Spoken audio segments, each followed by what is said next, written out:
మళ్ళీ దానికి ఇలాంటి సాకులు చెప్పడం ఇంకా తప్పు. నా టైం వేస్ట్ చేయకు. అయ్యా కూర్చోకపోయినా పర్వాలేదు, కనీసం నీళ్లు తాగి వెళ్ళండి అయ్యా. ఉండండి.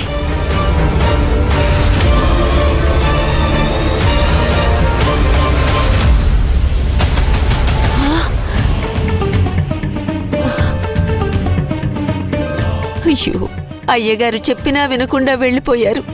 ఏమి జరగబోతుందో ఏమో. అయ్యో. Hi boss. Hi Rita.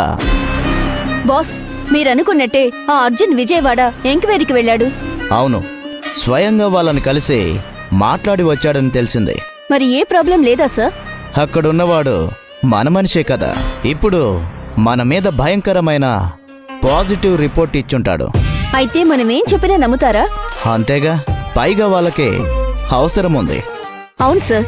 ఈరోజు ఎన్నింటికి కలుద్దామన్నారు? 11 గంటలకి సార్. రీటా, ఈవినింగ్కి పోస్ట్ పోన్ చేయించు. ఎందుకు సార్? అదే స్ట్రాటజీ. సరే సార్, ఆ రామ్ కుమార్కి చెప్తాను. సరే, లేఅవుట్ రెడీ అయిందా? సార్, రెడీ అయినట్టే. గుడ్. ముందు ఆ రామ్ కుమార్కి ఫోన్ చేయి. Okay sir.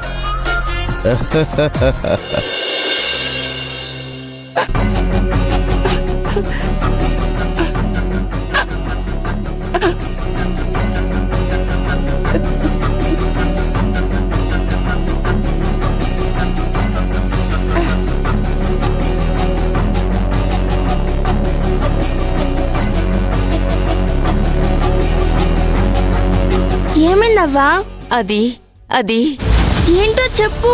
ఇందాక అయ్యగారు ఫైల్ తీసుకుని వెళ్తుంటే అయ్యగారి దగ్గర ఫైల్ తీసుకుని పూజ గదిలో పెట్టి పూజ చేద్దామని వెళ్ళాను. ఆ ఫైల్కి హారతి అంటుకొని అది కాలిపోయింది.